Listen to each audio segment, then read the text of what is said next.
Hello, and if you mind giving me a couple seconds of your time, I just want to tell you something. Right now, I am currently in just a mini gym that I had made up with something, and something came up to my mind, and it's that we're all kind of holding baggage. Some of ours are very, very full, and what I thought of is that all of us has a certain amount of weight in that baggage. And I just I just picked up some weights, as in like this one's 5 pounds. Instead of thinking of it like pounds, think of it like problems. 5 problems. And as time goes by, it's your choice if it keeps increasing. It goes from 5 to 10. Then from 10 to 20. And then from 20 to 25. No, I don't got I don't got more than 25, but you should get the point.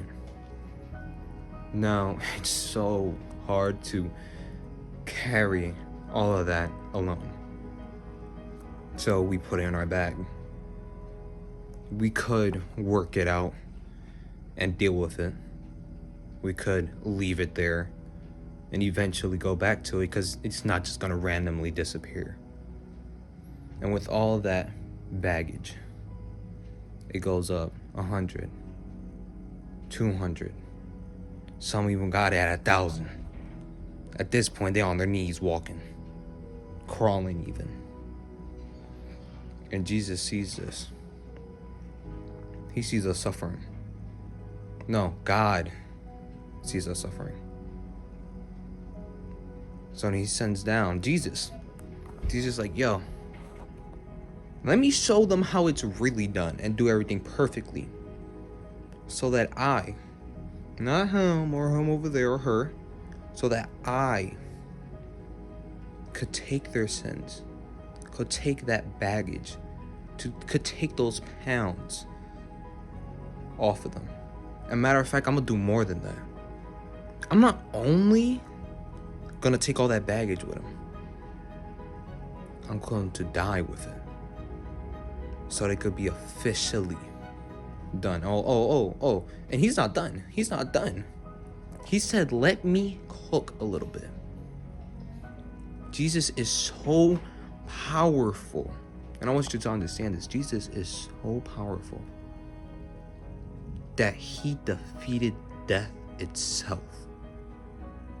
So if our God came in the flesh, died and took all that weight, all that baggage, and did way more. He got tortured.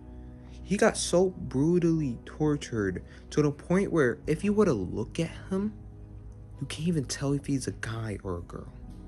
If you were to look at him, you could just see how much blood he was literally sweating.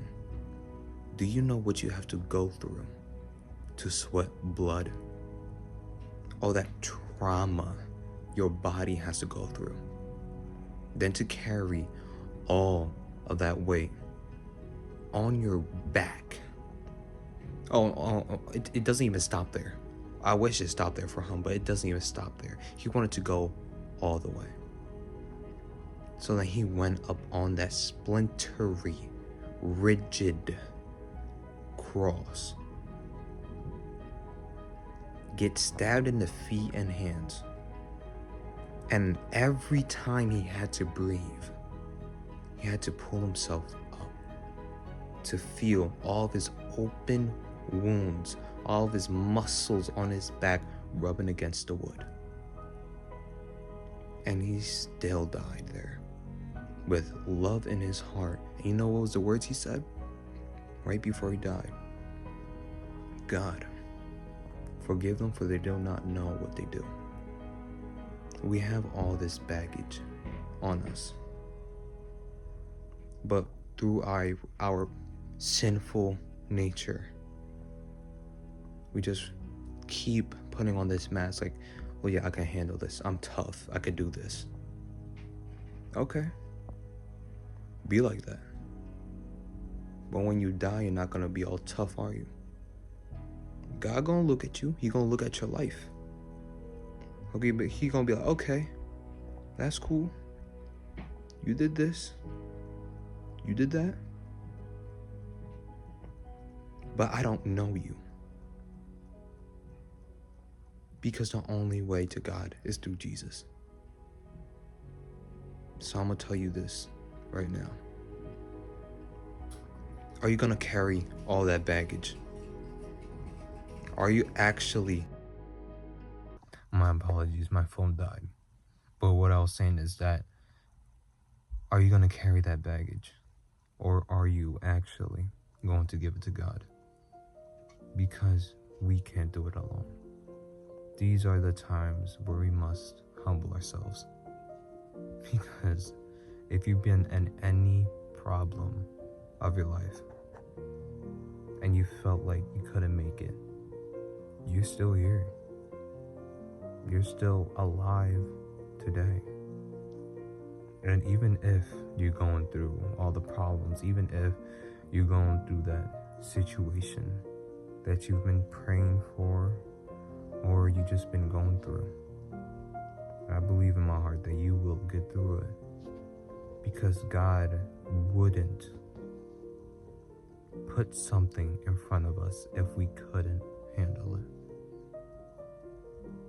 I love you, but God loves you more. Stay blessed.